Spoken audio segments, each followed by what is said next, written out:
Sisu, Road to Revenge, widely known simply as Sisu 2, is a Finnish-American war action film that continues the story first introduced in the 2022 hit Sisu. Before diving into the details, it is worth clarifying one important point for viewers searching for a 2026 release, since the film actually premiered in 2025. It had its festival debut at Fantastic Fest on September 21, 2025, followed by a theatrical release in Finland on October 22, 2025, and it opened in the United States on November 21, 2025. So while some viewers around the world may only be catching up with it now in 2026, the official release itself took place in late 2025. The film comes from Finland, a country whose film industry has increasingly gained global attention thanks to the surprise international success of the original Sisu, and this sequel was made possible through a partnership between Finnish production companies and major American studios. The movie was written and directed by Jalmari Helander, the same filmmaker who created the first Sisu and who has built a reputation for crafting stripped-down, visually striking, and brutally intense action stories rooted in Finnish history and landscape.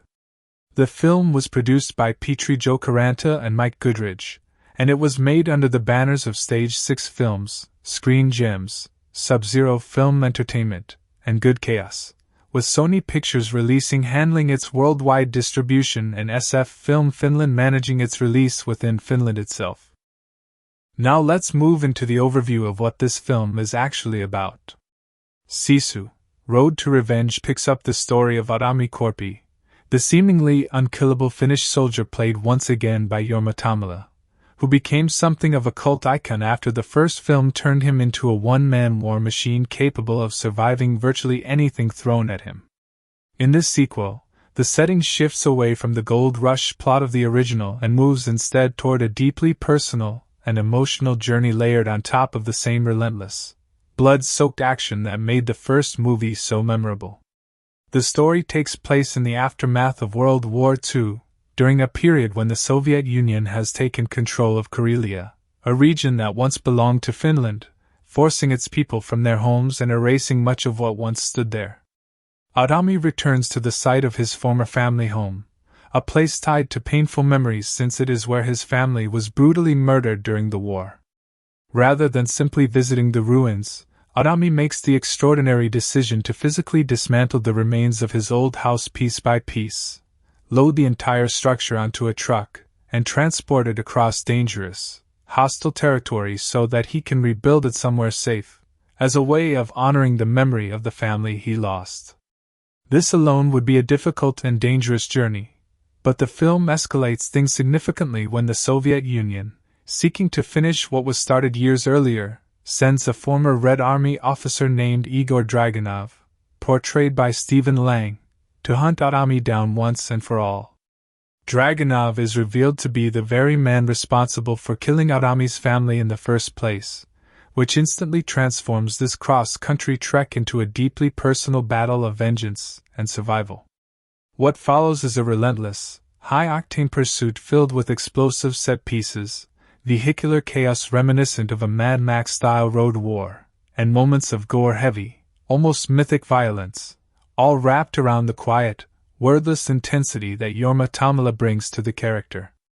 True to the spirit of the first film, dialogue is kept to an absolute minimum throughout Sisu, Road to Revenge, with only a small fraction of the runtime featuring actual spoken lines.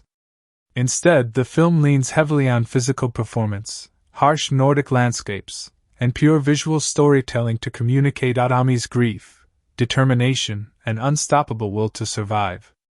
It is a film that trades traditional plotting and dialogue-driven drama for something far more primal, a story about loss, endurance, and revenge told largely through action and atmosphere rather than words.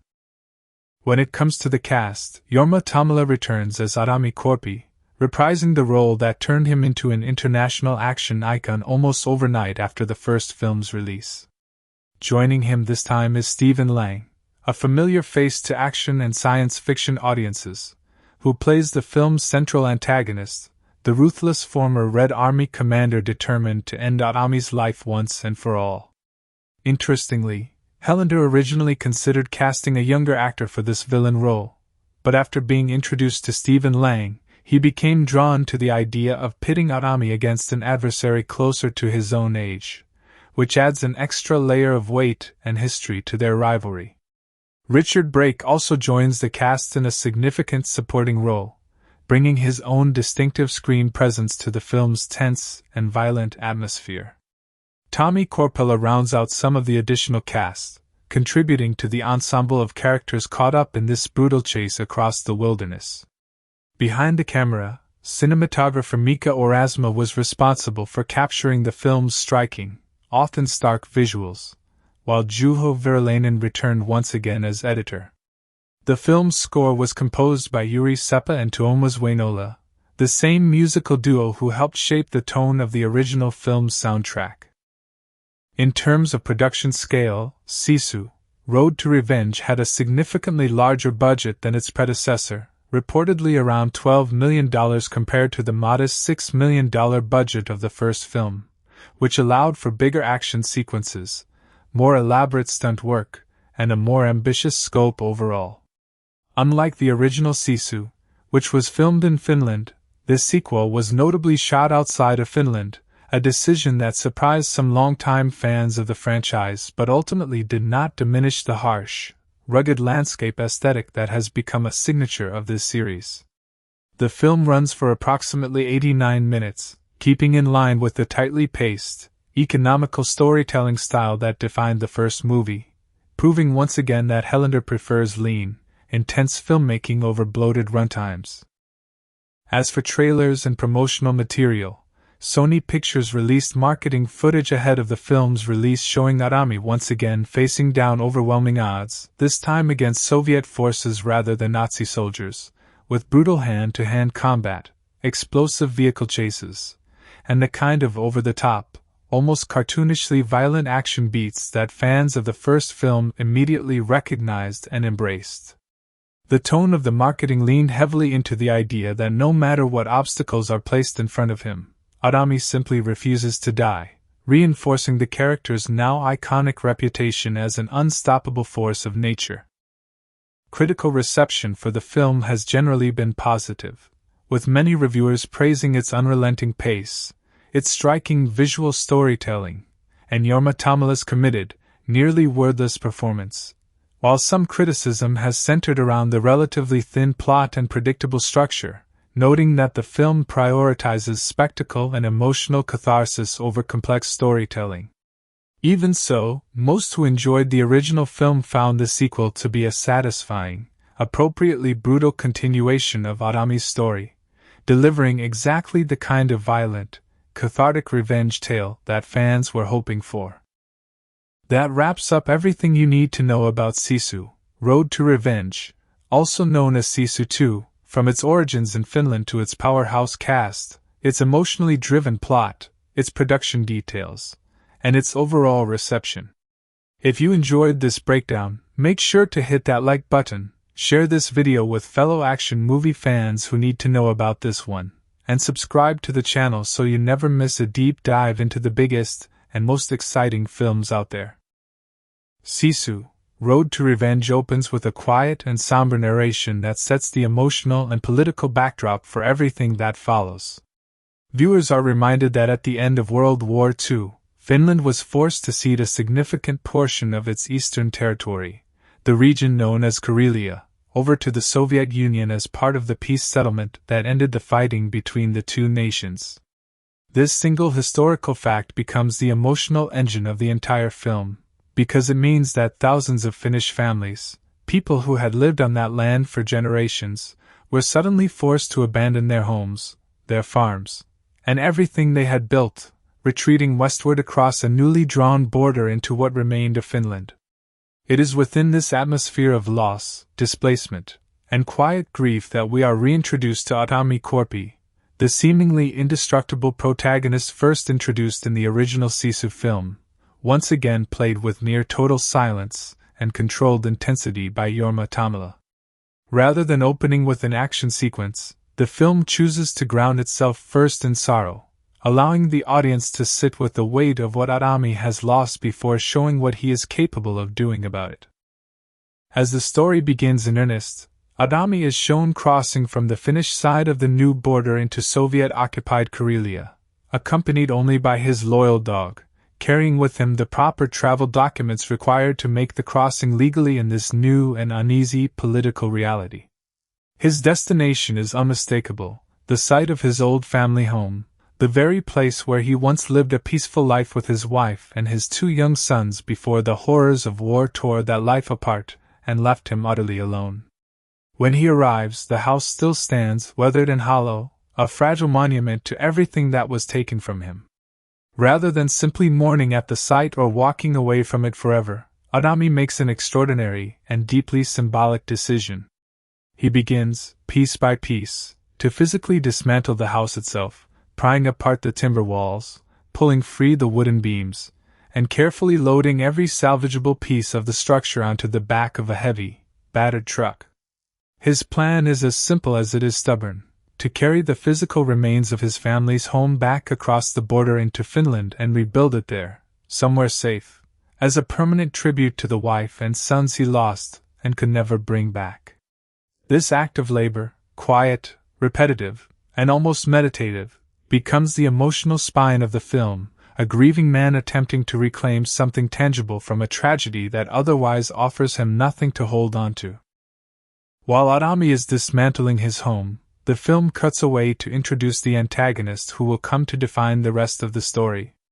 In a remote and brutal Soviet prison camp somewhere deep in Siberia, a disgraced former Red Army commander named Igor Dragunov, played with cold, weathered menace by Stephen Lang, is released from captivity. It becomes clear rather quickly that Dragunov is not simply a random villain but is in fact deeply connected to Aatami's past. He is revealed as the very officer responsible for the murder of Aatami's wife and 2 sons years earlier during the war, an act of brutal violence that has haunted Aatami ever since and fueled the legendary, near-mythic reputation he has earned as the man who simply refuses to die. A soldier said to have single-handedly killed hundreds of Soviet troops during the earlier conflict in retaliation for what was done to his family. When word reaches Dragunov that Aatami has crossed back into Karelia, effectively wandering unprotected into territory now controlled by the very government Dragunov still serves, it triggers something between obligation and obsession in him. Freed from prison specifically because of this opportunity, Dragunov assembles a group of soldiers and begins the hunt, determined to finally finish what he started years earlier by eliminating Aatami once and for all, and in doing so restore his own reputation and standing after his time in captivity. From this point forward, the film transforms into a relentless pursuit, structured less like a traditional plot-driven thriller and more like an extended chase, punctuated by increasingly violent and inventive set pieces. Aatami, burdened by the slow-moving, heavily loaded truck carrying the remains of his home, becomes an easy target for Dragunov's forces once his location is discovered. The first major wave of the chase arrives in the form of a group of Soviet-linked motorcycle riders who descend upon Aatami's convoy, attempting to run him off the road, overwhelm him through sheer numbers, and bring the pursuit to a swift and brutal end. True to the tone established in the first film, Aatami proves himself to be almost supernaturally difficult to kill, systematically dispatching his attackers through a combination of raw physical strength, improvised weaponry, and a chilling willingness to use anything within reach as a tool of violence. Riders are crushed beneath the wheels of vehicles, shot at close range, blown apart by explosives, and in several especially gruesome instances, decapitated in the chaos of the fighting. In the midst of this early skirmish, an explosion erupts near Aatami's truck, setting portions of the salvaged wood from his family home ablaze, forcing him to pause his fight momentarily in order to protect the fire from spreading and destroying the very thing he has sacrificed so much to preserve. This moment underscores one of the film's quieter but more powerful themes, the idea that Aatami's true motivation throughout the entire ordeal is not merely revenge but preservation, an attempt to protect the last physical remnant of a life that violence already stole from him once before. As the pursuit continues, Dragunov proves to be a far more calculating and ruthless adversary than the scattered soldiers and hired riders who came before him. Rather than relying purely on brute force, he begins closing in on Aatami with growing precision, using the resources and authorities still available to him within the Soviet military apparatus. Eventually, after a series of escalating confrontations across the harsh, snow-covered landscape of Karelia, Dragunov's men manage to capture Aatami, overpowering him despite his fierce resistance. Rather than killing him outright, Dragunov makes the decision to have Aatami placed aboard a military train bound for Siberia, intending either to have him imprisoned indefinitely or executed once they arrive, a decision that ultimately proves to be a critical miscalculation. While being transported, Dragunov cannot resist confronting his prisoner directly, taunting Aatami about the murder of his wife and children, seemingly savoring the opportunity to relive that moment of cruelty in front of the very man he tormented years earlier. This taunting, rather than breaking Aatami, reignites the same unstoppable resolve that made him a legend in the first place, shifting his mindset from simple survival back toward pure, focused revenge. What follows is the film's extended climax, a lengthy and increasingly chaotic sequence set aboard the moving train itself. Aatami manages to free himself from his restraints, revealing that he had concealed a hidden knife on his person, and begins making his way car by car through the length of the train, dispatching Dragunov's remaining soldiers one by one through a combination of stealth, brute force, and improvised weaponry. As the fighting intensifies and word of Aatami's escape reaches the front of the train, Dragunov, prioritizing his own survival and his claim to the bounty on Aatami's head over the lives of his own men, makes the cold decision to uncouple the rear cars of the train entirely, effectively abandoning his remaining soldiers to their fate, while speeding ahead alone toward the locomotive. Even this act of self-preservation is not enough to stop Aatami's advance.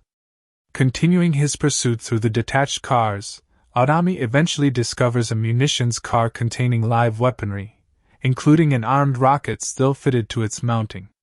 In one of the film's most visually audacious sequences, Aatami uses the ignited missile itself as a means of propulsion, riding its thrust in order to close the widening gap between himself and Dragunov's locomotive at the front of the train. The final confrontation between Aatami and Dragunov takes place atop the speeding locomotive itself, the two men locked in a brutal, close-quarters fight while the train screams through the frozen wilderness of Karelia beneath them. For a moment, Dragunov appears to gain the upper hand, overpowering Aatami and preparing to finish him once and for all using a shovel, a weapon he deliberately chooses because it mirrors the exact tool he once used to murder Aatami's family, a cruel and symbolic final act of cruelty meant to close the circle of violence he began years earlier. However, Aatami, ever the man who refuses to die, has one final trick prepared. Positioned near the still-armed missile that had carried him to this final confrontation, Aatami reveals that he had secretly removed a critical bolt from the weapon's housing, concealing it in his mouth throughout the fight. When Dragunov mockingly asks if he has any final words, Aatami responds not with speech but by spitting out the hidden bolt, releasing the missile from its restraints. Freed from its mounting, the ignited missile rattles loose and rockets directly toward Dragunov, who scrambles desperately to escape its path.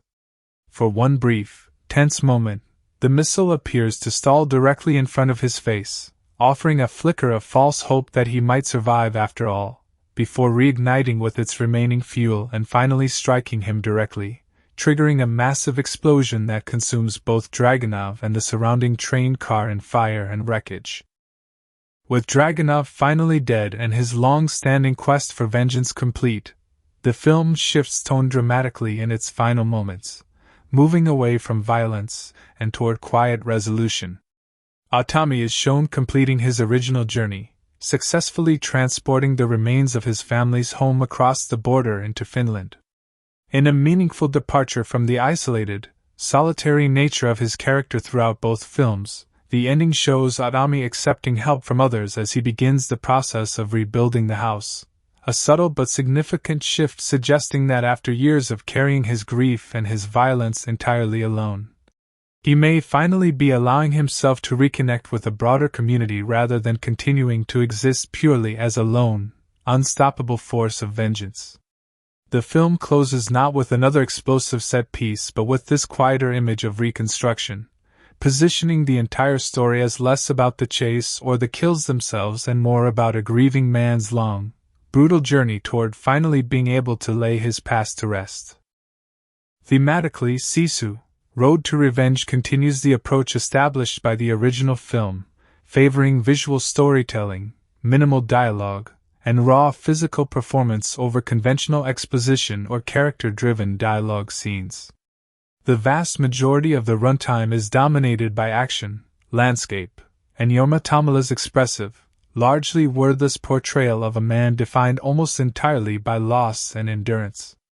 The film's structure deliberately mirrors this simplicity, moving in a straightforward, almost single-minded line from the border crossing at the beginning to the final confrontation on the train, without significant detours into subplots or secondary storylines.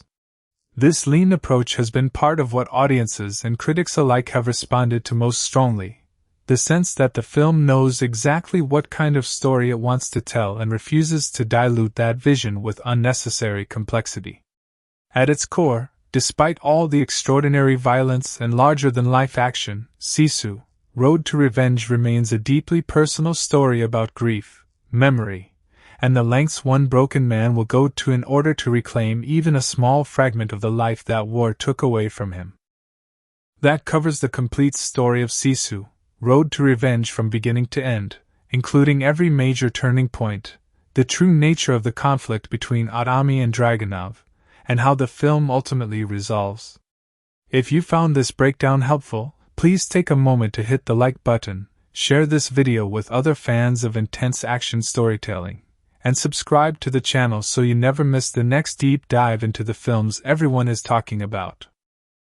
Sisu, Road to Revenge brought together a cast of remarkably different backgrounds, each actor arriving at this brutal Finnish war saga through their own long and distinct journey, and understanding who these performers are outside of their roles adds a great deal of depth to appreciating what they brought to the screen. Jorma Tommela, the man behind the now iconic character of Aatami Korpi, was born in 1959 in the coastal town of Rauma, Finland, though he spent much of his early childhood in the small community of Kukkanen. His early life was shaped by tragedy long before he ever stepped onto a film set, since his father passed away when Jorma was only 4 years old, the result of lung injuries sustained during World War II. Raised by his mother following this loss, Tommela grew up alongside his older sister Kielo, who would herself go on to become an actress, suggesting that a love of performance ran through the family from an early age. Tommela eventually pursued formal training at the Helsinki Theatre Academy, and it was there, in 1987, that he became involved in one of the more unusual chapters of his early career. Alongside 3 fellow students, he co-founded an experimental theatre group known as Jumalan Teatteri, or God's Theatre, a radical and provocative performance collective known for pushing boundaries far beyond conventional stage work, including performances that involved nudity and deliberately shocking, confrontational displays.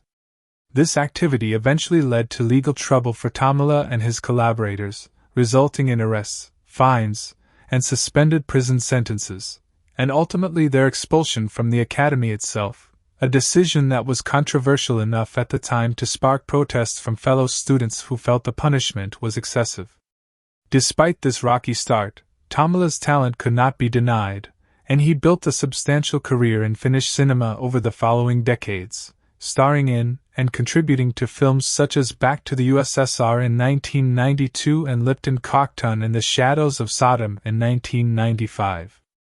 His breakthrough moment came in 1996 with The Christmas Party, a crime comedy that became his first major commercial success, and the following year he was honored with the Jussi Award, the Finnish equivalent of the Oscars, for Best Actor. Tommela's professional life became deeply intertwined with his personal one when he began working closely with director Jalmari Helander, who also happens to be his brother-in-law, since Tamila is married to actress Ida Helander Tamila, the director's sister. This family connection helped shape one of the most fruitful director-actor partnerships in modern Finnish cinema, beginning with the fantasy horror comedy Rare Exports, A Christmas Tale in 2010, a film that also featured Tamila's own son, Ani Tamila, in a starring role alongside him. The two continued their collaboration in the 2014 action film Big Game, which marked Tamila's first major English-language project and paired him once again with his son as well as international star Samuel L. Jackson. It was, however, the 2022 film Sisu that transformed Tamila from a respected Finnish character actor into a genuine international action icon almost overnight. His portrayal of Aatami Korpi, a nearly silent, seemingly unkillable former commando-turned-gold prospector, drew immediate comparisons to legendary action heroes like Rambo and John Wick, and earned him the Best Actor award at the Sitges Film Festival that year. Today, Tamila lives in the city of Vasa with his family, continuing to work steadily while remaining closely tied to the Helander family both personally and professionally, a bond that has now carried through 2 Sisu films and helped define one of the most distinctive action franchises to emerge from Europe in recent memory. Stephen Lang, who stepped into the role of the menacing Igor Dragunov, brings an entirely different but equally rich history to the production. Born on July 11, 1952, in New York City, Lang was the youngest child of Eugene Lang, a highly successful entrepreneur and philanthropist, and his wife Teresa. His father was of Hungarian and German Jewish descent, while his mother came from an Irish and German Catholic background, giving Lang a blended cultural heritage that shaped his upbringing in the city. He attended elementary school in Jamaica Estates, Queens, before continuing his education at George Ryan Junior High School, and later attended George School, a Quaker boarding school in Pennsylvania, where he finished a year early in 1969. From there, Lang went on to Swarthmore College, graduating in 1973 with a degree in English literature, an academic foundation that would later inform his lifelong passion for playwriting alongside acting. Lang's early career was firmly rooted in the theater, where he built a reputation as a serious and dedicated stage performer long before Hollywood came calling. He took on the role of Happy Loman in a 1984 Broadway production of Death of a Salesman, and reprised that role in a television adaptation the following year alongside Dustin Hoffman. His stage career continued to flourish, earning him a Tony Award nomination for his performance as Lou in the 1992 Broadway production of The Speed of Darkness. Perhaps most notably, Lang became the very first actor to portray Colonel Nathan Jessup in the original stage production of A Few Good Men, a role that would later become far more famous when Jack Nicholson took it on for the film adaptation.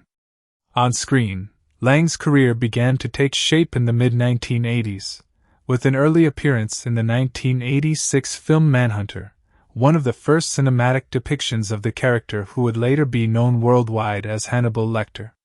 He continued building a reputation as a reliable and intense character actor throughout the following decades, appearing in Gettysburg and Tombstone in 1993, and later taking on the role of Confederate General Stonewall Jackson in the 2003 film Gods and Generals, a role that reflected his long-standing personal interest in American Civil War history. Lang also created and performed a one-man stage show called Beyond Glory, in which he portrayed a series of real-life American war heroes, a project he found so meaningful that he performed it for soldiers serving overseas. However, it was his role as Colonel Miles Quaritch in James Cameron's Avatar in 2009 that brought him to a truly global audience, earning him the Saturn Award for Best Supporting Actor and cementing his status as one of modern cinema's most recognizable portrayers of hardened, militaristic antagonists. He would go on to reprise this role in the Avatar sequels, further solidifying his place within one of the highest-grossing film franchises in history. Beyond his on-screen work, Lang served as co-artistic director of the legendary Actors Studio between 2004 and 2006, contributing to the development of new generations of performers. He is also known for his role in the horror film Don't Breathe and its sequel, showcasing his ability to bring menace to genres far outside of war dramas and science fiction. Personally, Lang has been married to Christina Watson since 1980, and the couple has 4 children together. He also happens to be a skilled equestrian, an avid outdoorsman who enjoys hiking and fishing, a fluent speaker of both Spanish and French, and a musician who plays both guitar and drums in his free time, painting a picture of a remarkably well-rounded and disciplined artist whose intensity on screen is matched by a genuine breadth of personal interests and accomplishments. Richard Brake, who plays a key supporting role in the film, brings yet another distinct international background to the cast. Born Richard Colin Brake on November 30, 1964, in the town of Ystrad in Wales, Brake's family emigrated to the United States in 1967 when he was just a small child, first settling in Atlanta, Georgia, before he eventually grew up across several different American states including North Carolina, Tennessee, and Ohio. Despite spending the vast majority of his life in the United States, Brake has always maintained a strong personal identification with his Welsh heritage, still considering himself Welsh at heart even decades after leaving the country of his birth. He attended the Western Reserve Academy in Hudson, Ohio, graduating in 1983, before continuing his education at Duke University in North Carolina. His formal acting training took him in 2 very different directions, studying under Sam Cogan at the Academy of the Science of Acting and Directing in London, and later training under Beatrice Straight at the Michael Chekhov Studio in New York City, giving him a diverse foundation that blended European and American acting philosophies. Brake made his screen acting debut in 1993 with a small role as a reporter in an episode of the British comedy series Jeeves and Wooster, and his film debut followed in 1994 with the movie Death Machine. His career gradually built momentum through a series of supporting roles, but it was his performance as Joe Chill, the man responsible for killing Bruce Wayne's parents in Batman Begins in 2005, that first brought him to wider international attention. From there, Brake became something of a go-to performer for menacing, unsettling characters across the horror and thriller genres, appearing in films like Doom and Hannibal Rising, and later taking memorable roles in Mandy and Barbarian. Without question, the role that came to define his career in the eyes of many viewers was his portrayal of the Night King in the HBO fantasy series Game of Thrones, a nearly wordless, purely physical performance during the show's 4th and 5th seasons that turned the character into a genuine cultural phenomenon and showcased Brake's remarkable ability to convey menace and presence without relying on dialogue. A skill that would later serve him well in the similarly sparse, dialogue-light world of Sisu, Road to Revenge. His television work extended well beyond that single role, with appearances in Ray Donovan, Absentia, Peaky Blinders, Supernatural, and The Mandalorian, alongside more recent work in the Paramount Plus series Mayor of Kingstown. In 2018, Brake took on his first true leading role in the independent film Perfect Skin, playing an obsessive tattoo artist, a performance that earned him a Best Actor award at the Vancouver Badass Film Festival, further proving that despite decades spent excelling in supporting and character roles, he possessed the range and screen presence necessary to anchor a film on his own. Rounding out the film's key cast is Tommy Korpela, a hugely respected figure within Finnish cinema whose career runs parallel to Jorma Tommela's in several meaningful ways. Born Tommy Petteri Korpela on August 23, 1968, in Helsinki, Finland, Korpela pursued his formal acting education at the Helsinki Theatre Academy, graduating in 1995, and has remained a consistently active and celebrated performer within the Finnish film industry ever since, with a career spanning back to the early 1990s. Korpela has achieved a level of recognition that places him among an extremely small group of elite Finnish performers, having won the Jussi Award for Best Actor on 3 separate occasions, in 2008, 2009, and again in 2015, a feat matched by only 2 other actors in the award's entire history. His breakout leading role came with the 2007 film A Man's Work, which earned him his first Jussi Award, and he continued building a substantial filmography throughout the following years, including a supporting role in Rare Exports, A Christmas Tale in 2010, which marked one of his earlier collaborations with director Jalmari Helander, and placed him alongside Jorma Tommila and Ani Tommila in a cast that would later reunite in different combinations across the Sisu films. Korpela is also a member of the Finnish comedy group Jalmari, showcasing a lighter, more comedic side to his talents that stands in contrast to many of his more dramatic film roles. Away from acting, Korpela has a genuine and well-documented passion for nature conservation, specifically focusing his efforts on protecting Finland's migratory fish populations and the endangered Saimaa-ringed seal, a rare freshwater seal species found only in one lake system in Finland. This interest in the outdoors extends into his personal life in other ways as well, as he co-authored a book about fly fishing alongside fellow actor Kari Haitalahti. Korpela is married to fellow Finnish actress Elina Naitala, herself a respected performer and acting professor who has won 2 Jussi Awards of her own, and the couple share a child together, making Korpela yet another member of this cast whose professional and personal life remains deeply woven into the close-knit world of Finnish theater and film. Taken together, the backgrounds of these 4 actors reveal just how much varied life experience and professional history went into bringing Sisu, Road to Revenge to the screen, from Jorma Tommila's radical theater roots and deep family ties to Finnish cinema, to Stephen Lang's disciplined Ivy League education and decades spent mastering both Broadway and Hollywood, to Richard Brake's transatlantic upbringing and gift for wordless physical menace, to Tommi Korpela's award-laden career and quiet dedication to environmental causes back home in Finland. Each of these performers arrived at this brutal, nearly silent action film from a completely different path, yet together they helped create one of the most talked about action sequels of the decade. If you enjoyed learning about the incredible journeys behind these performers, please take a moment to hit the like button, share this video with fellow fans of the film, and subscribe to the channel so you never miss the next deep dive into the actors and stories behind the biggest movies out there.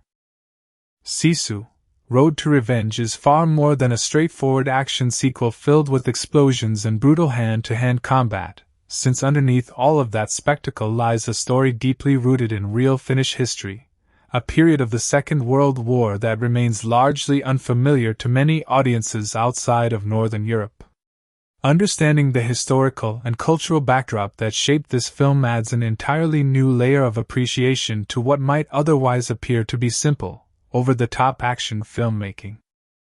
To understand the world of this film, it helps to go back to the events that came before it, specifically the Winter War, which began on November 30, 1939, when the Soviet Union launched an invasion of Finland after Finnish leaders in Helsinki rejected Soviet demands for territorial concessions near Leningrad, territory the Soviets wanted as a buffer zone to protect that city,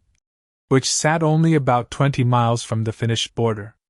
What followed shocked much of the world, as the vastly outnumbered Finnish military inflicted staggering losses on the invading Red Army, with historical estimates suggesting the Soviets suffered somewhere around 127,000 soldiers killed or missing and another 265,000 wounded, compared to roughly 25,000 Finnish dead or missing and 44,000 wounded. Despite this disproportionate performance on the battlefield, Finland was ultimately forced to accept peace terms through the Moscow Peace Treaty of 1940, ceding a significant portion of its eastern territory, including large sections of the region known as Karelia, to the Soviet Union. This first loss of Karelian land set into motion a massive and painful displacement, as approximately 410,000 people, roughly 12% of Finland's entire population at the time, were forced to relocate away from the homes, farms, and communities their families had often lived in for generations, retreating westward into what remained of Finnish territory. Although the treaty technically did not require Finland to fully evacuate the ceded land, almost the entire population chose to leave rather than remain under Soviet control, taking with them whatever belongings they could carry, and in many documented cases, much like what we see dramatized in Sisu, Road to Revenge. Some families even went so far as to dismantle their own homes piece by piece in order to rebuild them elsewhere on Finnish soil, a detail that grounds the film's central premise directly in genuine historical practice rather than pure fictional invention. The story did not end there, however, since Finland's history during the Second World War is considerably more complicated than a single conflict.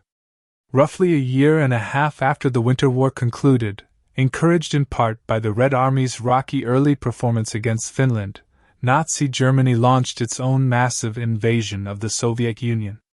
Finland, eager to reclaim the territory it had lost and viewing this as an opportunity for what many Finns called a war of restoration, aligned itself with Germany and joined the renewed fighting against the Soviets in a conflict that became known as the Continuation War, fought from 1941 to 1944. During this phase, Finnish forces achieved considerable early success, advancing back into Soviet-controlled Karelia and pushing as far as the Svir River, a point some Finnish leaders considered a natural and defensible eastern border. For a period, the front lines stabilized into a prolonged standoff reminiscent of the trench warfare seen decades earlier during the First World War. This uneasy stalemate held until June 1944, when a resurgent Soviet Red Army launched a powerful offensive that pushed Finnish forces back once again, ultimately forcing Helsinki to seek peace for a second time. The resulting Moscow Armistice of September 1944 required Finland to once again cede territory to the Soviet Union, including the Karelian land it had briefly reclaimed during the Continuation War, and additionally mandated that Finland sever all diplomatic ties with Germany and actively expel remaining German forces from Finnish soil. This final requirement led directly into yet another conflict, the Lapland War, fought between Finland and its former ally Germany as retreating German troops, employing brutal scorched-earth tactics that included destroying roads and littering the countryside with land mines as they withdrew, clashed with Finnish forces attempting to force them out. Although relatively brief, lasting only about 7 months, the Lapland War left considerable destruction across northern Finland before ultimately ending in a Finnish victory. It is precisely this dense, layered wartime history, the Winter War, the Continuation War, and the Lapland War, along with the repeated territorial losses and forced evacuations that came with them, that forms the true historical foundation upon which both Sisu films are built, even though the character of Aatami Korpi himself remains a fictional creation rather than a real historical figure. This historical grounding becomes especially important when considering how Sisu, Road to Revenge positions its central conflict, since the film's antagonists this time around are Soviet Red Army soldiers rather than the Nazi forces that served as the villains in the original 2022 film. This shift mirrors the real, layered nature of Finland's wartime experience, in which the country found itself fighting against different enemies at different points within just a few short years, first the Soviets during the Winter War, then briefly alongside Germany against the Soviets during the Continuation War, and finally against Germany itself during the Lapland War. Very few nations experienced the kind of whiplash-inducing series of shifting alliances and enemies that Finland did during this period, and Road to Revenge uses that complicated history as fertile ground for its story, framing the Soviet Union and its Red Army as the primary threat this time in a way that feels both historically grounded and, according to several commentators, unintentionally timely given the renewed tensions between Russia and its neighbors in recent years. Some critics and journalists covering the film's release specifically noted that although the movie was conceived and largely developed before Russia's full-scale invasion of Ukraine reignited global attention on Russian aggression in Eastern Europe, the timing of its release inevitably colors how audiences, particularly those in Finland and across the broader Baltic and Nordic region, interpret its story of a lone Finnish survivor standing up against overwhelming Soviet military power. Central to both films, and impossible to separate from their cultural identity, is the Finnish concept of Sisu itself, a word that lends its name to the franchise and carries deep cultural weight within Finnish society. Sisu does not have a direct, one-to-one translation into English, but it is generally understood to represent a distinctly Finnish form of extraordinary determination, inner strength, and stubborn courage displayed specifically in the face of seemingly impossible or overwhelming adversity.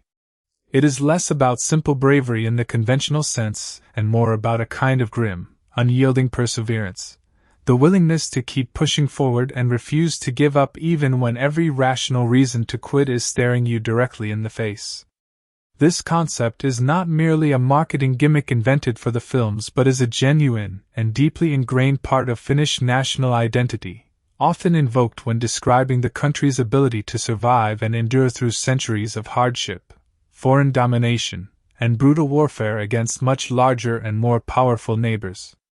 The character of Aatami Korpi, both in the original film and in this sequel, functions essentially as a walking embodiment of this cultural value. A man whose refusal to die or give up, no matter how much violence is inflicted upon him, is meant to represent this national spirit taken to its most extreme, almost mythical conclusion.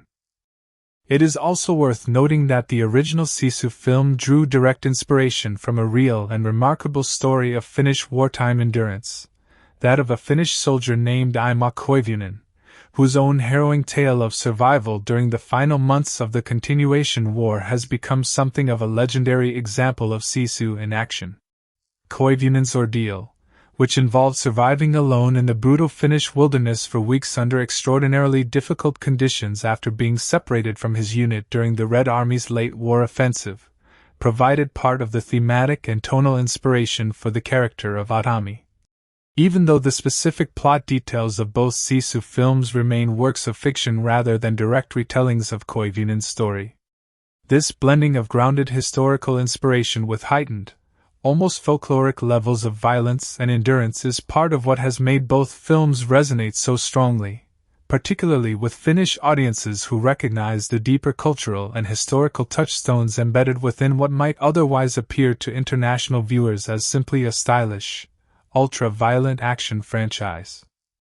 Culturally, the success of both Sisu films has also carried significant weight for the Finnish film industry as a whole, an industry that has historically operated with far smaller budgets and less international visibility compared to major American, British, or even other European film markets. The fact that a Finnish-language adjacent, largely dialogue-free action film managed to break through internationally with the first Sisu, drawing comparisons to major action franchises like John Wick and Rambo, and then went on to secure a substantially larger budget and even bigger international distribution support for its sequel through partnerships with major American studios, represents a genuine milestone for Finnish cinema on the world stage. Filmmaker Jalmari Helander has spoken about how this franchise offers international audiences, particularly American viewers, a different and often overlooked perspective on the Second World War, one centered not on the more commonly depicted Western or Eastern fronts but on the experience of smaller nations like Finland caught between larger imperial powers, forced into difficult and often morally complicated alliances simply in order to survive as a sovereign country. This angle, showing how deeply and repeatedly Finland's borders, homes, and communities were reshaped by forces largely outside of its control, gives Road to Revenge a surprisingly melancholic and reflective undercurrent that runs beneath all of its bombastic, over-the-top action, reminding viewers that behind the spectacle of a man riding a missile into his enemy lies a very real, very painful history of displacement, loss, and quiet endurance that shaped an entire generation of Finnish families in the years following the Second World War. Taken together, the cultural and historical foundation of Sisu, Road to Revenge transforms what could easily have been a disposable, style-over-substance action film into something with genuine weight and meaning, at least for audiences willing to look past the gore and explosions toward the real history simmering underneath.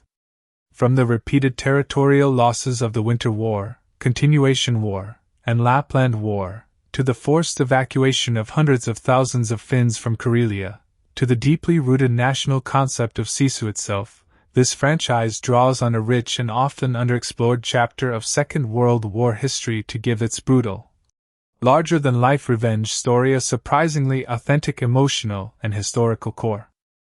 If you found this deep dive into the real history and culture behind the film valuable, please take a moment to hit the like button, share this video with fellow history and film fans who would appreciate learning the true story behind the action, and subscribe to the channel so you never miss the next detailed breakdown of the biggest and most fascinating movies out there.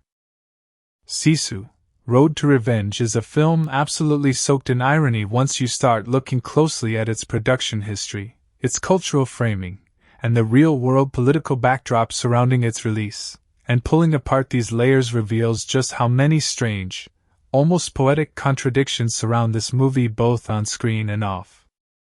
Perhaps the single most striking irony surrounding the entire production is the fact that Sisu, Road to Revenge, a film built entirely around Finnish soldiers fighting off Soviet Red Army forces trying to reclaim and control Finnish territory, was filmed almost in its entirety not in Finland but in Estonia,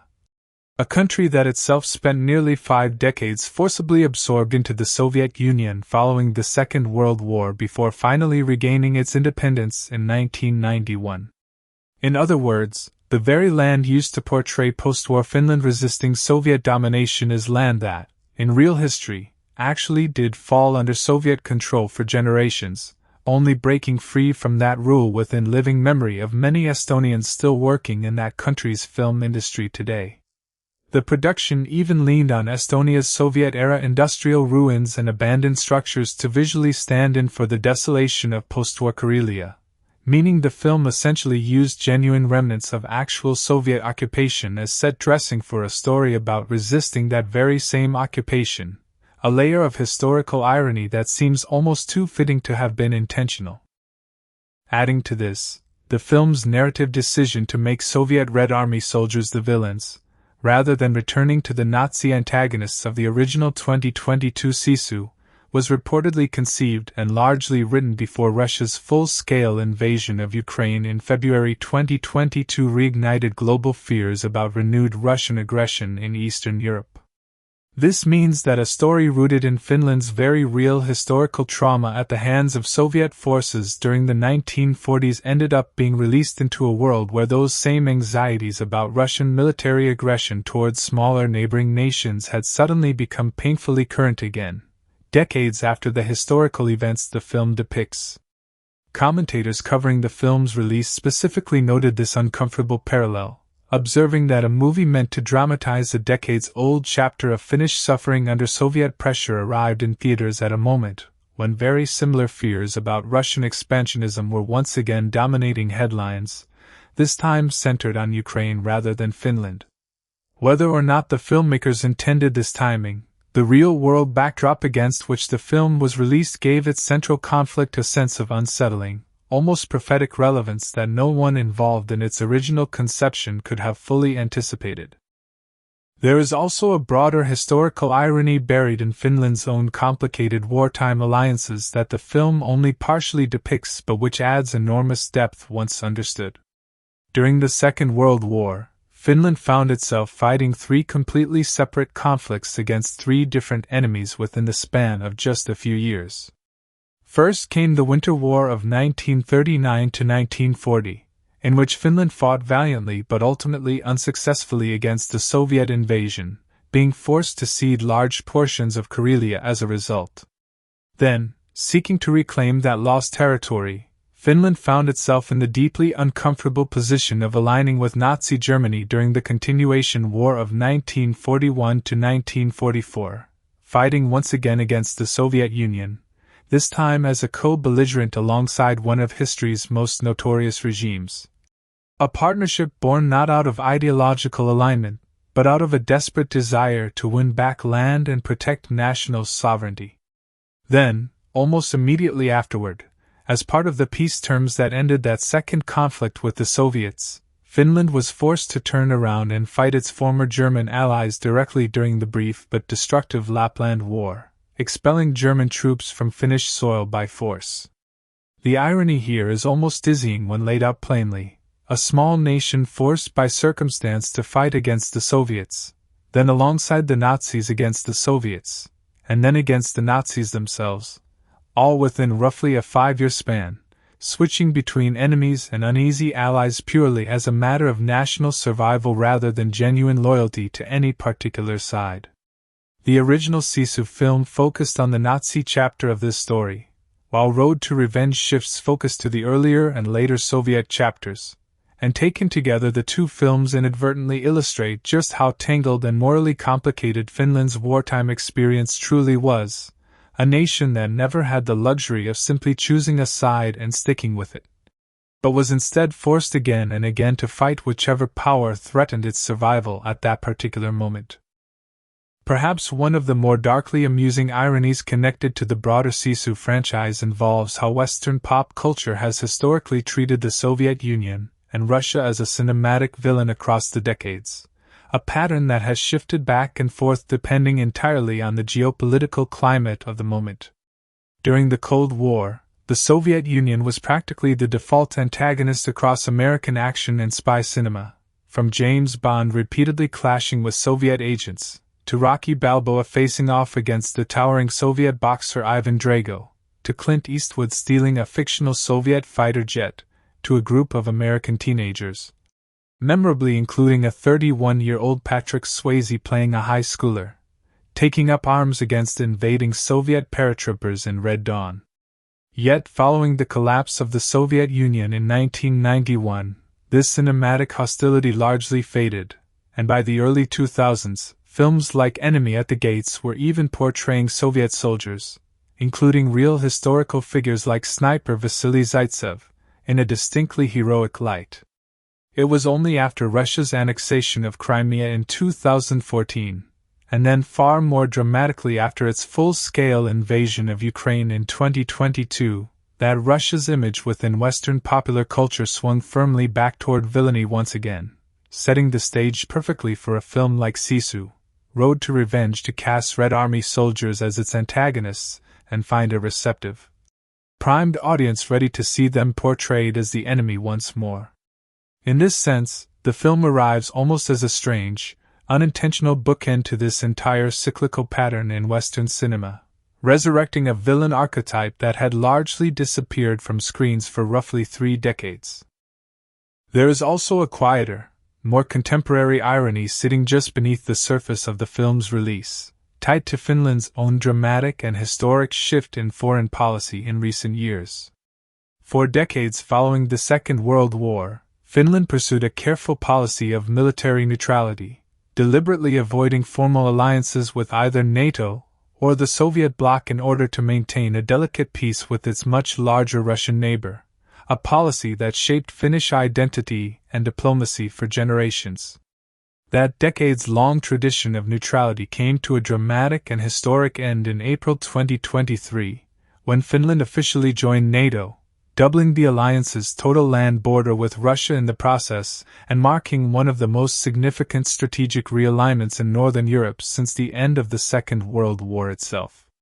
This means that Sisu, Road to Revenge, a film depicting a lone Finnish veteran waging brutal, personal war against Soviet forces occupying his homeland, was released into a Finland that had, only a couple of years earlier, formally abandoned the very neutrality that had defined its relationship with Russia throughout the entire post-war period the film is set in, choosing instead to align firmly with a Western military alliance explicitly built around collective defense against exactly the kind of aggression the film's story dramatizes. The concept of Sisu itself has even been publicly invoked by NATO in its own messaging following Finland's accession, with the alliance producing material highlighting Finland's historical endurance against Soviet aggression as a symbol of the very resolve NATO now associates with its newest and geographically most exposed member nation, meaning the same cultural concept driving this violent, cathartic action franchise has simultaneously become a talking point in real-world military and political messaging. Finally, there is a smaller, more self-contained irony noted by several critics reviewing the film itself, relating to its position as a sequel. Sisu, Road to Revenge opens with almost the exact same structural device as the original film, a title card defining the word Sisu followed by narrated historical context delivered over an animated map, a choice that several reviewers pointed out robs the sequel of some of the novelty and surprise that made the original so refreshing to international audiences encountering this style of stripped-down, nearly wordless Finnish action filmmaking for the very first time. Because the sequel repeats so much of the same structural and tonal DNA as its predecessor, several critics have noted the somewhat ironic reality that Road to Revenge is best watched immediately after revisiting the original film. Meaning a sequel designed to expand and escalate its predecessor's story ends up functioning best not as a standalone experience, but almost as an extended continuation best consumed as one long viewing experience alongside the very film it followed. Taken all together, these layers of irony, from filming a story of Finnish resistance to Soviet occupation on the actual soil of a nation once occupied by the Soviets, to a story about Soviet aggression premiering just as global anxieties about Russian aggression resurfaced, to Finland's own historic abandonment of neutrality shortly before this film's release, revealed just how much unintentional real-world resonance ended up wrapped around what was originally conceived as a purely fictional, adrenaline-fueled action sequel. If you found these historical ironies as fascinating as I did, please take a moment to hit the like button, share this video with fellow history buffs and film fans who would appreciate these hidden layers, and subscribe to the channel so you never miss the next deep dive into the real stories tangled up behind the biggest movies out there. Sisu, the original film from 2022 that started this entire franchise, tells a deceptively simple story that unfolds into one of the most brutal and inventive one-man revenge tales in modern action cinema, and walking through its complete narrative from beginning to end reveals just how carefully constructed this seemingly straightforward premise really is. The film opens by establishing its historical setting, placing the audience in Finland during the closing months of 1944, a period defined by the aftermath of the continuation war between Finland and the Soviet Union. As part of the peace terms that ended that conflict, Finland was required to enter into an agreement with the Soviet Union stating that hostilities between the two nations would cease so long as Finland removed its former German allies from Finnish territory. This obligation triggered what became known as the Lapland War, a brutal and often overlooked conflict in which retreating German forces, rather than withdrawing peacefully, began employing scorched earth tactics across northern Finland, destroying settlements, burning towns, and leaving the region devastated as they made their way back toward Norway. It is against this grim historical backdrop that we are introduced to our protagonist, a solitary, aging former commando and gold prospector named Aatami Korpi, portrayed by Jorma Tommila. Living entirely alone deep in the remote wilderness of Lapland, accompanied only by his loyal horse and his small, faithful dog, Aatami has withdrawn almost completely from society, spending his days quietly panning and digging for gold in the rivers and dirt of the surrounding landscape. He is shown observing distant battles and columns of smoke on the horizon with detached indifference, a man who has clearly already lived through enough violence, and simply wishes to be left alone with his solitary pursuit. Aatami's fortunes change dramatically when, after considerable searching, he finally uncovers an extraordinarily rich deposit of gold buried in the earth, a discovery so substantial that it visibly overwhelms him with rare, quiet joy after what has clearly been a long and lonely search. Gathering as much of the gold as he can carry, packing it carefully into his saddlebags, Aatami mounts his horse and begins the long journey toward the nearest town, intending to deposit his newfound wealth at a bank and presumably start some kind of new life with the fortune he has found. Along the way, his path crosses with a retreating platoon of roughly 30 Wehrmacht soldiers, part of the German forces being pushed out of Finland under the terms of the Lapland War Agreement. This platoon is led by a ruthless and coldly pragmatic SS officer named Bruno Heldorf, played by Axel Henny, supported by his equally brutal subordinate known as Wolf.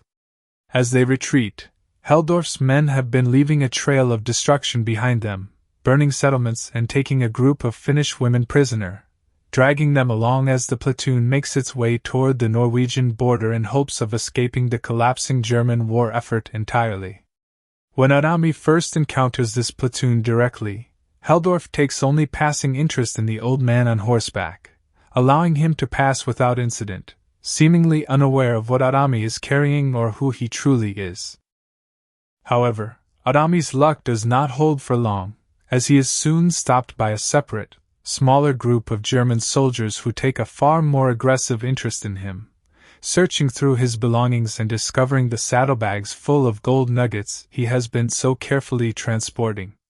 Recognizing the value of what they have found, these soldiers prepared to simply execute Aatami and his dog on the spot in order to claim the gold for themselves, a decision that proves to be a fatal miscalculation on their part. In a sudden and shocking display of lethal efficiency, Aatami turns the tables on his would-be killers, dispatching all of them in a swift, brutal, and almost effortless burst of violence, revealing for the first time the true nature of the man these Nazi soldiers have unknowingly provoked. It is at this point that the film reveals crucial backstory about who Aatami Korpi actually is, explaining that during the earlier Winter War against the Soviet Union, Aatami served as a highly skilled commando whose family, his wife and children, were murdered, an act of devastating loss that transformed him into an unrelenting instrument of vengeance. In the aftermath of that tragedy, Aatami single-handedly killed an almost unbelievable number of Soviet soldiers, reportedly around 300 men, earning him a fearsome and near-mythical reputation among both allies and enemies alike. This campaign of retribution earned him the nickname Kashii, a reference to a figure from Slavic folklore known as a being who cannot easily be killed, reflecting the widespread belief that Aatami himself was somehow immortal, a man simply incapable of dying no matter what violence was inflicted upon him. Word of what has happened eventually reaches Bruno Heldorf, who quickly puts together exactly who this seemingly harmless old prospector actually is. Rather than being frightened away by Aatami's fearsome reputation, Heldorf instead sees an opportunity, recognizing that the gold Aatami is carrying could serve as a valuable means of survival and escape for himself and his men, especially given that Germany's defeat in the wider war now appears all but certain. At the same time, Heldorf's desire to kill Aatami hardens into something closer to personal principle rather than simple greed, driven partly by wounded pride after the humiliation of losing men to a single elderly opponent. What follows is an escalating, increasingly brutal series of confrontations as Heldorf's forces make repeated attempts to capture or kill Aatami and seize his gold, each attempt met with fierce, inventive, and often gruesomely creative resistance from Aatami himself. At one particularly harrowing point in the film, Heldorf's men manage to gain the upper hand over Aatami, attempting to eliminate him for good through a combination of methods, including trying to blow him up and later attempting to hang him, seemingly leaving him for dead. Demonstrating the almost supernatural resilience that has defined his legend, Aatami survives these attempts, freeing himself against overwhelming odds and continuing his pursuit of the men who have taken his gold. As the story progresses, Aatami manages to catch up with the retreating platoon, and in a pivotal turning point, he makes the decision to free the group of Finnish women being held captive by Heldorf's men, arming them and giving them the means to fight back against their captors themselves. This moment allows the film to expand its scope of violence and retribution beyond Aatami alone, turning the women from passive victims into active participants in the platoon's destruction, adding an additional layer of righteous vengeance to the unfolding chaos as Heldorf's remaining soldiers find themselves under attack from multiple directions at once. With his men falling one after another, and his position becoming increasingly desperate, Heldorf makes a final attempt to escape the disaster he has found himself in, racing toward a small aircraft in a last-ditch effort to flee toward Norway with whatever gold he has managed to hold on to, hoping to abandon the collapsing situation entirely and start a new life far from the consequences of his actions. Aatami, refusing to let his tormentor escape, manages to reach the plane himself just as it begins to take off, clinging to the aircraft as it climbs into the sky in one of the film's most visually audacious and now iconic sequences. What follows is a desperate, close-quarters struggle between Aatami and Heldorf aboard the moving aircraft, a fight for survival playing out thousands of feet above the Finnish wilderness. In the climactic resolution of this confrontation, Aatami manages to gain the upper hand over Heldorf, ultimately strapping his enemy to a live explosive device before sending him plummeting from the aircraft. Heldorf falls to his death, the bomb strapped to his body detonating in a massive, almost cathartic explosion as he strikes the ground below, bringing a violent and definitive end to the man who dared to cross Aatami Korpi and underestimate exactly who he was dealing with. With Heldorf finally dead and the threat to his gold eliminated, the film moves toward its quieter, more understated conclusion. Aatami, having reclaimed his fortune through blood and sheer force of will, completes the journey he originally set out on at the very beginning of the film, making his way at last into town with his loyal dog once again by his side. In the film's final scene, Aatami enters the local bank, the same modest, everyday destination that had motivated his entire journey from the very start, and calmly begins pouring the gold nuggets he fought so hard to keep onto the counter. It is in this closing moment that the film offers its most significant piece of characterization, revealing that Aatami, despite having remained almost entirely silent throughout the preceding 90 minutes of relentless violence, choosing not to exchange a single word with any of the men he so efficiently killed throughout the film, finally speaks aloud for the first time, requesting that the bank provide him with larger denomination bills so that his hard-won fortune will not be so heavy and cumbersome to carry. This small, almost mundane final line of dialogue lands with surprising weight precisely because of how sparingly the film has used spoken language throughout its runtime, reinforcing the idea that Aatami never had any interest in explaining himself, negotiating, or wasting breath on the men who tried to kill him, choosing instead to let his actions speak entirely for themselves until the moment his ordeal was finally, truly over. Structurally, Sisu tells this story across a series of clearly delineated chapters, each given a distinct title that breaks the film's relatively brief 91-minute runtime into digestible, escalating segments, beginning with Aatami's discovery of the gold and moving methodically through his successive encounters with Heldorf's platoon before building toward the aerial climax and quiet aftermath described above. This chapter-based structure, which director Jalmari Helander would go on to reuse for the sequel Sisu, Road to Revenge, allows the film to maintain a brisk, propulsive pace despite its relatively simple, single-minded plot, giving each escalating confrontation between Aatami and his enemies its own clear identity and sense of rising stakes. Throughout the film, Helander leans heavily into a stripped-down, almost silent film-inspired approach to storytelling, relying on Tamala's physical performance, striking widescreen cinematography of the Finnish wilderness, and inventive, often darkly comedic staging of violence to carry the narrative forward rather than dialogue or conventional exposition. This approach helped the film stand out sharply upon release, drawing immediate comparisons to other lone wolf action heroes like John Wick and Rambo, while its uniquely Finnish setting and grounding in real, if lesser-known, wartime history gave it a distinct identity that international audiences had rarely encountered before, ultimately helping transform Sisu from a modestly budgeted Finnish production into a genuine international sleeper hit that would go on to spawn its own expanding franchise.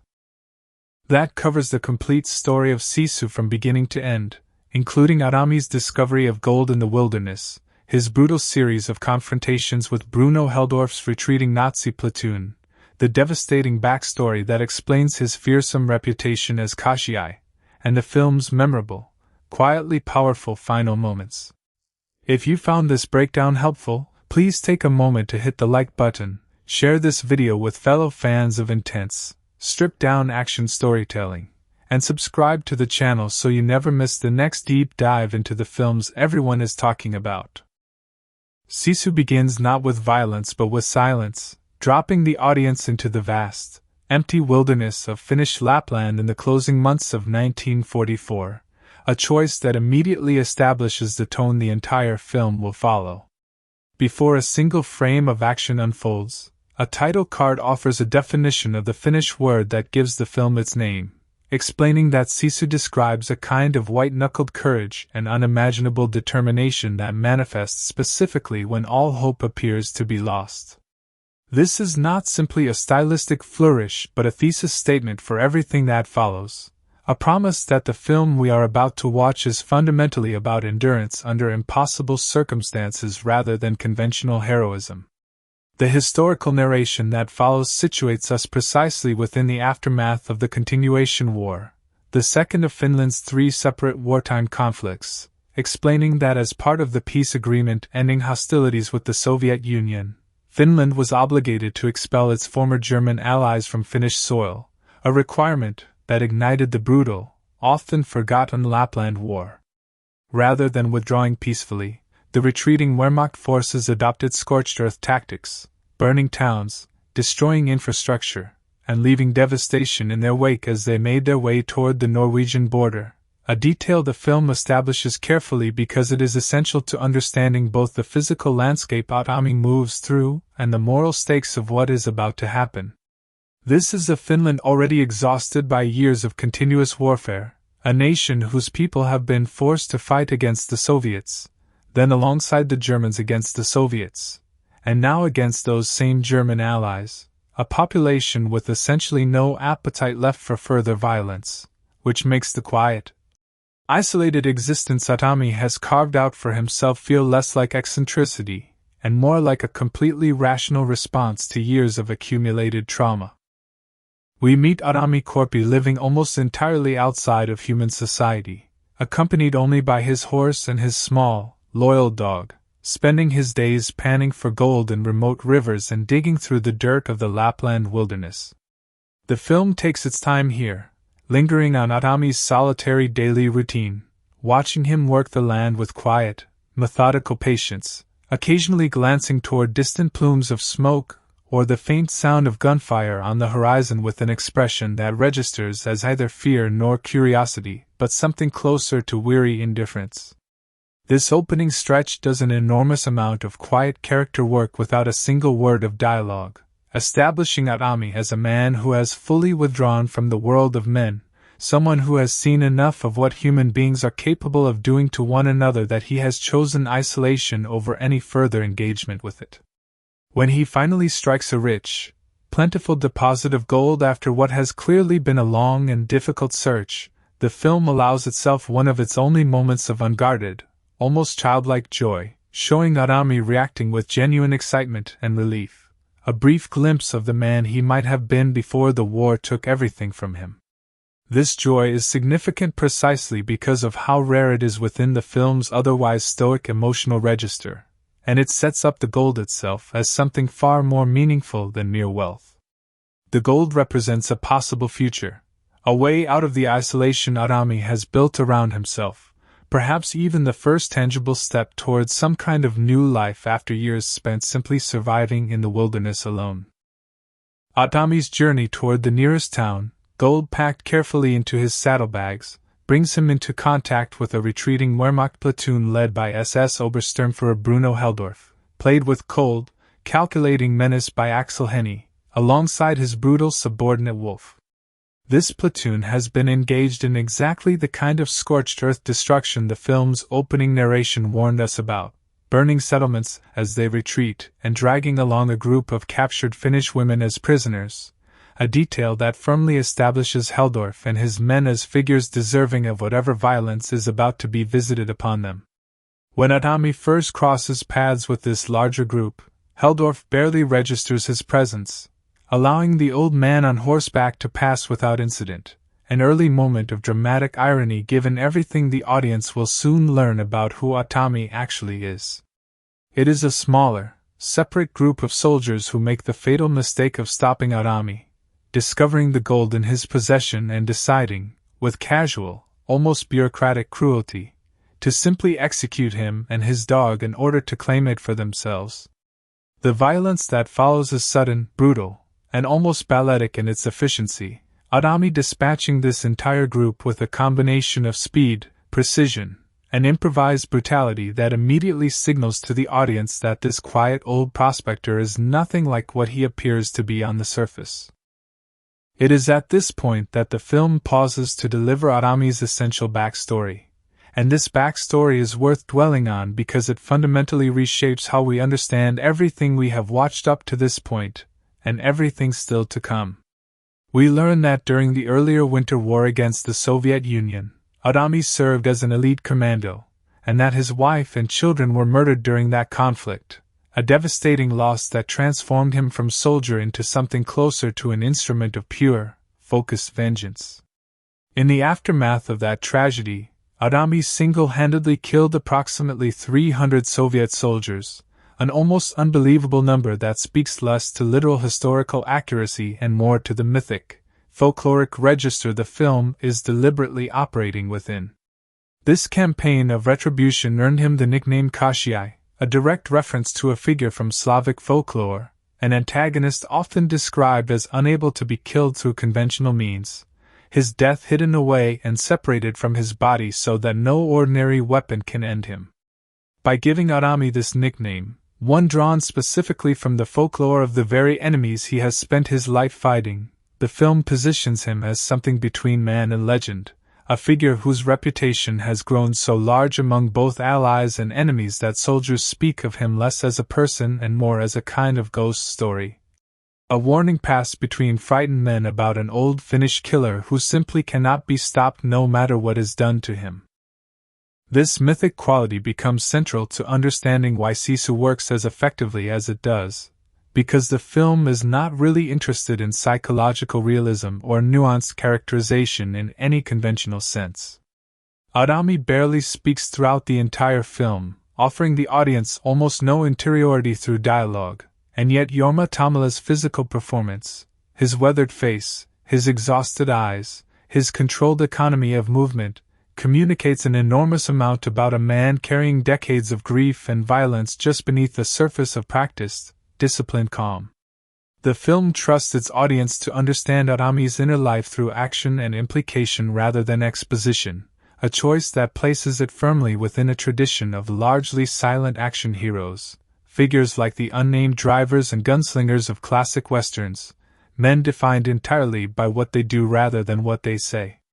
When Heldorf eventually learns exactly who this old prospector actually is, having pieced together his identity after losing men to him, his reaction shifts from simple opportunism towards something closer to wounded pride and personal obsession, deciding that killing Aatami has become a matter of principle rather than pure profit. Even as his practical mind still recognizes the gold as a potential means of escape now that Germany's defeat appears increasingly inevitable. This dual motivation, greed tangled together with wounded ego, makes Heldorf a compelling antagonist precisely because his decisions never feel purely rational, driven instead by the same kind of stubborn, destructive pride that has defined so many of history's worst military commanders. What follows across the film's remaining chapters is an escalating series of confrontations between Aatami and Heldorf's remaining forces, each attempt to capture or kill him met with increasingly inventive and gruesome resistance. The film does not shy away from putting its protagonist through genuine physical suffering in order to sell the depth of his resilience, staging sequences in which Heldorf's men attempt to kill Aatami through methods including explosives and attempted hanging, each time seemingly leaving him for dead, only for him to claw his way back from the brink through sheer, stubborn refusal to stay down. These sequences function as the film's most literal dramatization of the concept of Sisu itself, physically embodying that opening definition of white-knuckled determination manifesting specifically when all hope appears lost. There is something almost ritualistic about the structure of these escalating survival sequences, each one pushing Aatami closer to death before he claws his way back, reinforcing again and again the mythic, almost supernatural quality established by his Kashai nickname, until the audience genuinely begins to wonder whether there exists any method capable of finally ending him. A crucial turning point arrives when Aatami manages to free the group of Finnish women being held prisoner by Heldorf's remaining soldiers, arming them and giving them the means and opportunity to fight back against their captors directly. This moment matters thematically because it expands the film's scope of justice beyond Aatami's personal vendetta, transforming what could have remained a purely individual revenge story into something with a slightly broader moral dimension. These women are not given extensive individual characterization or backstory, since the film's minimalist approach to dialogue and character development extends to nearly everyone on screen. But their sudden shift from passive captives to active participants in their own liberation gives the film's back half an additional layer of satisfaction beyond simply watching one extraordinary man kill his way through an entire platoon.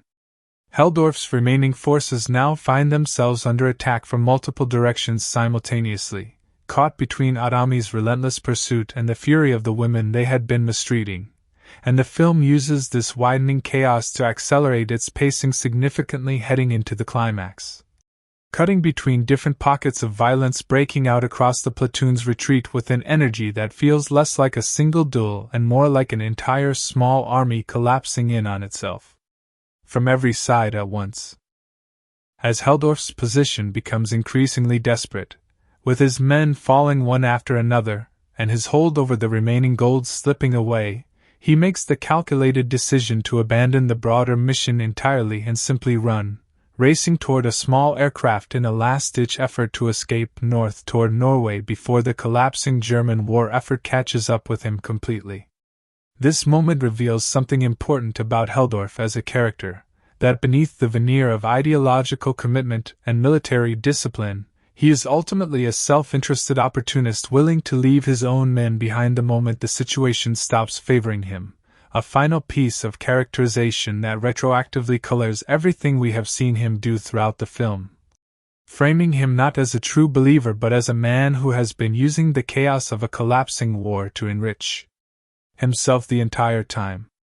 Aatami, having lost everything that mattered to him once already at the hands of men exactly like Heldorf, refuses to allow this particular escape to succeed, and the film stages his pursuit of the departing aircraft as its most visually audacious sequence, Aatami sprinting across open ground and physically clinging to the plane's exterior as it lifts off the ground, climbing higher into the gray Lapland sky with Aatami holding on for his life against the wind and altitude. What follows aboard the aircraft is a claustrophobic, brutal struggle for control, staged in tight, physically punishing close quarters that feel deliberately different from the wider, more open combat that has defined most of the film up to this point. This shift in staging mirrors the shift in stakes, since this is no longer simply one confrontation among many but the film's final, definitive reckoning between its hero and the man who has come to represent everything Aatami has spent years trying to escape from. The fight aboard the plane strips away any remaining pretense of strategy or tactics, becoming pure, desperate physical struggle between two exhausted men, either willing to yield.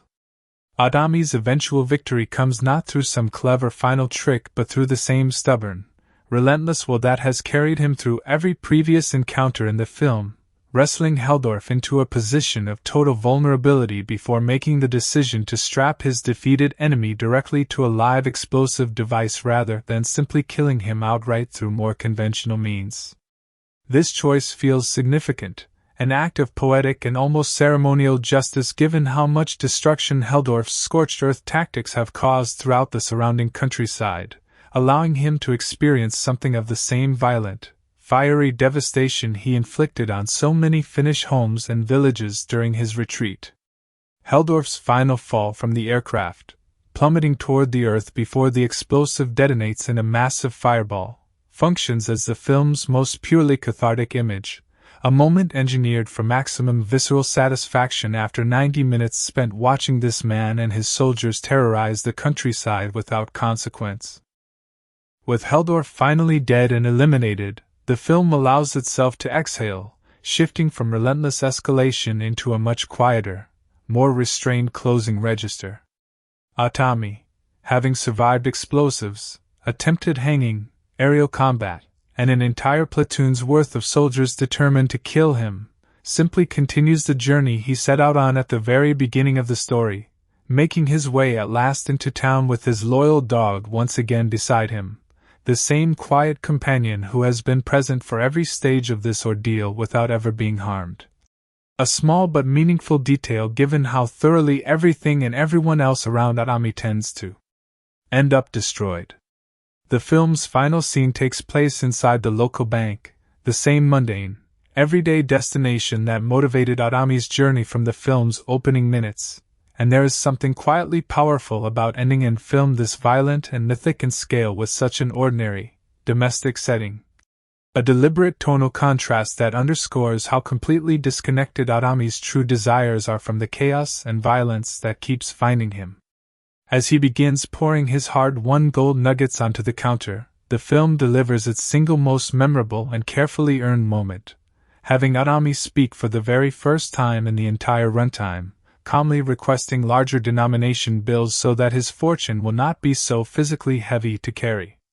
This line lands with disproportionate emotional weight precisely because of the silence that precedes it, a silence the film maintained with remarkable discipline throughout every single encounter with Heldorf's men, refusing to give Aatami a single word of explanation, negotiation, or defiance directed at any of the soldiers he killed.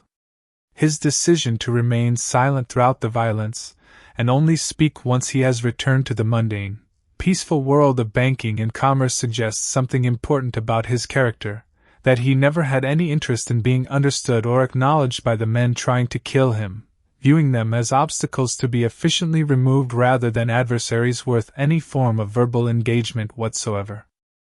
Structurally, the film organizes this entire narrative across a series of distinctly titled chapters, a device that breaks the story into clean, digestible movements while allowing each successive confrontation to escalate meaningfully in scale and intensity from the one before it. This chaptered approach, which director Jalmari Helander would later reuse for the 2025 sequel Sisu, Road to Revenge, gives the film a propulsive, almost comic book-like rhythm despite its relatively simple underlying plot, ensuring that even though the basic shape of the story, a man being pursued by soldiers who want to take something from him, remains straightforward throughout. The presentation never feels repetitive or predictable. Helander's direction throughout leans heavily on wide, painterly compositions of the Finnish and Lapland wilderness, using the vast, often desolate natural landscape almost as a character in its own right, a silent witness to the accumulated violence of Finland's overlapping wartime conflicts. This visual approach, combined with the film's sparse use of dialogue, places Sisu firmly within a lineage of stripped-down, physically driven action filmmaking, drawing natural comparisons to lone wolf protagonists like John Wick or Rambo, while its grounding in the specific, often overlooked history of Finland's simultaneous conflicts against both Soviet and German forces gives it a distinct identity that helped it stand out sharply from more conventional action films upon its release.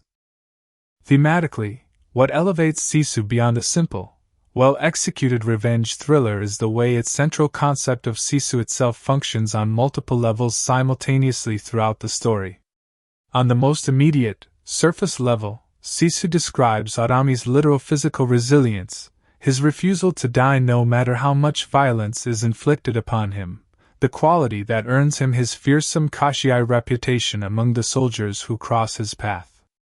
But the film also gestures toward a deeper, more melancholic reading of this same concept, suggesting that Aatami's years of solitary isolation in the wilderness, his complete withdrawal from human society following the murder of his family, represents its own quieter, less glamorous form of Sisu, the simple, exhausting endurance required to keep living at all in the aftermath of devastating loss. Read this way, the gold Aatami discovers at the film's beginning becomes something more than a simple plot device motivating the action that follows, functioning instead as a symbol of Aatami finally allowing himself to re-engage with the world of the living after years spent essentially waiting alone in the wilderness. And the fact that this fragile first step back towards some kind of future is immediately threatened and nearly destroyed by exactly the kind of violent men who took his family from him in the first place adds a layer of tragic irony beneath all the film's stylish, cathartic action. Heldorf and his soldiers do not simply threaten Aatami's wealth, they threaten to trap him permanently within the same cycle of violence and loss that has already defined so much of his life, which is precisely what makes his eventual, hard-won arrival at the bank feel like such a genuinely earned conclusion rather than a hollow action movie victory lap, a quiet, ordinary moment of peace finally reclaimed after paying an extraordinarily steep price to protect it. That brings us to the complete picture of what makes Sisu such a distinctive and memorable entry into modern action cinema, a film that uses a deceptively simple premise, an old man protecting his gold from Nazi soldiers, as the foundation for a much richer exploration of grief, isolation, historical trauma, and the particular, culturally specific Finnish concept of stubborn endurance in the face of overwhelming odds that gives the film its name. From its quiet, patient opening in the wilderness of Lapland, through its escalating chapters of brutal, inventive violence against Bruno Heldorf's retreating platoon, to its unforgettable final scene inside a small-town bank, every element of the film works together to build Aatami Korpi into one of the most memorable action protagonists of the decade, a nearly silent, seemingly unkillable figure whose legend was significant enough to justify not only continuing his story in Sisu, Road to Revenge, but potentially expanding it even further in future installments still to come. Sisu and Sisu, Road to Revenge are connected in far more ways than the simple fact of sharing a lead character and a returning director, and pulling apart every layer of continuity between these two films, from narrative structure and recurring themes to shared cast, crew, and even specific creative choices, reveals just how carefully Jalmari Helander built this sequel as both an expansion and a mirror of everything that made the original film work in the first place. The most obvious and immediate connection between the two films is the character of Aatami Korpi himself, played once again by Jorma Tommila, whose portrayal of this nearly silent, seemingly indestructible Finnish veteran is really the connective tissue holding the entire franchise together. In the original film, Aatami is introduced as a solitary gold prospector living alone in the wilderness of Lapland, a former commando whose family was murdered by Soviet forces during the earlier Winter War, a tragedy that transformed him into a legendary, near-mythical killer known among his enemies as Kasiai, the Immortal. A reference to a figure from Slavic folklore whose death is hidden away and impossible to reach through conventional means. That first film focuses on Aatami defending a newly discovered fortune in gold from a retreating platoon of Nazi soldiers led by the ruthless Bruno Heldorf, ultimately reclaiming his fortune through a campaign of brutal, inventive violence before the story ends on a quiet, understated note inside a small-town bank. Sisu, Road to Revenge picks up this same character roughly 2 years later, in 1946, shortly after the events of the first film, and while the specific conflict has changed, from Nazi soldiers to Soviet Red Army forces, the underlying emotional engine driving Aatami remains exactly the same. A man whose entire existence has been shaped and reshaped by the murder of his family, and the violence of a nation caught between larger, more powerful neighbors.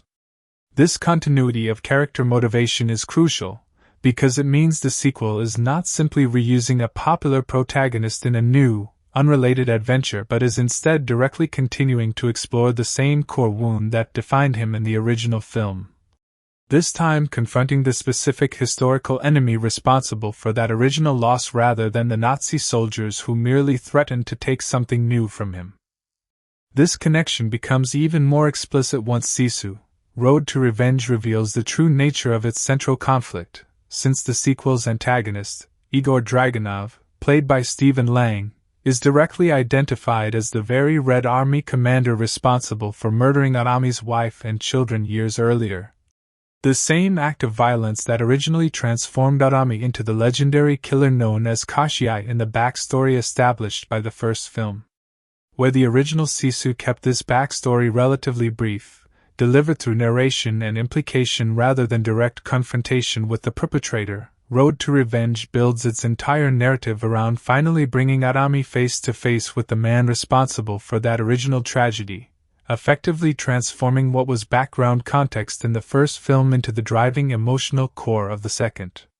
In this sense, the two films function almost like a matched pair, with Sisu establishing the wound and Road to Revenge finally allowing Aatami the chance to confront its actual source, giving long-time viewers of the franchise a far deeper and more personal stake in the sequel's central conflict than a typical action sequel villain might otherwise provide. Beyond character and plot, the two films share a remarkably consistent structural and stylistic approach that makes them feel like clear companions rather than films operating under two entirely different creative visions. Both movies open with the exact same type of framing device, a title card defining the untranslatable Finnish word Sisu as a form of white-knuckled courage and determination that manifests specifically when all hope is lost, followed immediately by narrated historical context delivered over an animated map explaining the specific wartime circumstances the story is about to unfold within. This shared opening device does more than simply establish setting. It reinforces to returning audiences that both films are operating under the same core thematic framework, using Finland's real, layered wartime history as the emotional and historical foundation for what is ultimately a heightened, almost folkloric tale of endurance and vengeance. Both films also adopt the same chapter-based storytelling structure, breaking their relatively brief runtimes into a series of distinctly titled segments that allow each film to escalate its action in clear, digestible stages rather than unfolding as one continuous, undifferentiated sequence of violence. This structural choice, which Helander has discussed developing organically during the editing process of the first film, became important enough to his overall creative approach that he chose to bring it back deliberately for the sequel, using it once again to pace the way each successive confrontation builds towards something bigger and more chaotic than the one before it. Visually and tonally, both films share a deep commitment to stripped-down, largely wordless storytelling, relying on Jorma Tommela's physical performance and expressive, weathered presence to communicate Aatami's inner state rather than dialogue or conventional exposition. In the original film, Aatami famously does not speak a single word until the very final scene, and while Road to Revenge allows for slightly more dialogue overall given its larger ensemble of characters and more complex plot mechanics, it maintains that same fundamental philosophy of prioritizing action, landscape, and physical performance over spoken exposition wherever possible. Both films also share cinematographer Mika Orasma, whose visual approach across both installments favors wide, expansive compositions of the Finnish and Estonian wilderness, using the vast, often desolate natural landscape as a consistent visual signature for the franchise as a whole, a choice Helander has spoken about explicitly, describing his preference for starting sequences with wide, open shots that function almost like an empty canvas before gradually breaking the action down into smaller, more intense fragments as each set piece builds toward its climax. This shared visual language, combined with the returning editorial work of Juho Virolainen and the returning musical score composition of Juri Sepä and Tuomas Wainola, gives both films a unified sonic and visual identity despite the larger budget and expanded scale of the sequel, ensuring that Road to Revenge feels like a natural continuation of the original's aesthetic rather than a reinvention of it. The two films are also connected through a shared thematic preoccupation with Finland's complicated, multi-front wartime history, though each film focuses on a different chapter of that history in a way that ultimately complements the other. The original Sisu is set in 1944, during the final stages of the Lapland War, focusing on retreating Nazi soldiers as its antagonists, a conflict that arose specifically because Finland's peace agreement with the Soviet Union required it to expel its former German allies from Finnish territory. Sisu, Road to Revenge, by contrast, shifts its focus backward and forward simultaneously, drawing on the earlier Winter War, during which Aatami's family was originally killed and during which he first earned his reputation by killing large numbers of Soviet soldiers in retaliation, while its main plot takes place in 1946. In the immediate aftermath of the Moscow armistice that forced Finland to cede the region of Karelia to the Soviet Union, displacing hundreds of thousands of Finnish citizens from their homes. Taken together, these two films end up covering nearly the entire span of Finland's overlapping wartime conflicts during the 1940s, the Winter War reference to Aatami's backstory, the Lapland War dramatized directly in the first film, and the aftermath of the Continuation War and subsequent Soviet territorial demands forming the backdrop of the second, giving the franchise as a whole a surprisingly comprehensive, if heightened and fictionalized, portrait of just how much upheaval Finland experienced across this single turbulent decade. There is also a meaningful continuity in how both films use physical, tangible objects as emotional anchors for Aatami's journey, even though the specific objects differ significantly between the two stories. In the original film, the gold Aatami discovers functions as a symbol of a possible future, a fragile first step toward re-engaging with a life beyond pure survival after years of isolated grief in the wilderness, and the violent threat to that gold throughout the film represents a threat to that tentative hope for a life beyond mere endurance. In Road to Revenge, this same basic emotional structure reappears in a different form, with Aatami's quest centered not around wealth but around the physical remains of his family's destroyed home, which he dismantles piece by piece and transports across dangerous, hostile territory in order to rebuild it as a permanent tribute to the wife and children he lost. In both cases, Aatami is fighting to protect something that represents connection, memory, and the possibility of reclaiming some fragment of the life that violence took from him, and in both cases, the men trying to stop him are ultimately threatening to trap him permanently within the same cycle of loss and isolation that has already defined so much of his existence.